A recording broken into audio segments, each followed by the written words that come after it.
ప్రకాశం జిల్లా అద్దంకి మండలము సింగరాయకొండలోని శ్రీ ప్రసన్నాంజనేయ స్వామి దేవస్థానం ప్రాంగణంలోని శ్రీకృష్ణ మీద దక్షిణమూర్తి ఆదిశంకరాచార్య స్వామివారి విగ్రహ ప్రతిష్ఠ మహోత్సవం వైభవంగా నిర్వహించారు.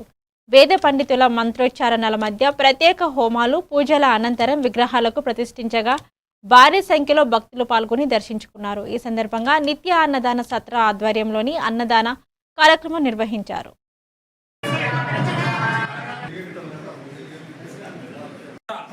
గ్రహణయుక్తమైనటువంటి మా రాజ్యంలో సైన్యాన్ని నడిపించి ఎలక్షన్ చూసాం మేము.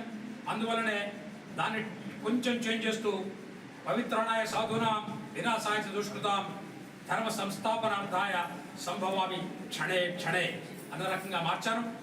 ఆ క్షణే క్షణే ఉద్దేశంతోనే ఈ రోజున మనం ఈ యొక్క ప్రాంగణాన్ని మనం ఉద్బోధించుకుంటాం. జగద్గురుడు శ్రీ శంకరాచార్యుల గురించి మనకందరికీ తెలుసు. అద్వైత సిద్ధాంతానికి మాత్రమే కాదు, అహం బ్రహ్మస్మి అని చెప్పడానికి అంటే ప్రతి జీవిలో కూడా ఆ దేవుడే ఉన్నాడు. వేమన గారి సిద్ధాంతంలో కూడా మనం విన్నాం. అందుకని సనాతన ధర్మం అంటే కులాలకి మతాలకి అన్నిటికీ ఊర్ధ్వం. అన్నమాచార్య అన్నట్టు దేవుడు అన్నమాచార్య గారు అన్నట్టుగా ఆ కురిసే ఎండ విరిసే కురిసే వాన, అలానే ఎండ అనేది అందరి జంతువుల మీద కూడా ఏ రకంగా సమాన్వయంగా ప్రసారిస్తూ అలానే అన్నమాచార్య రాసిన ఎండ కీర్తనలో కూడా మనం చూసాం.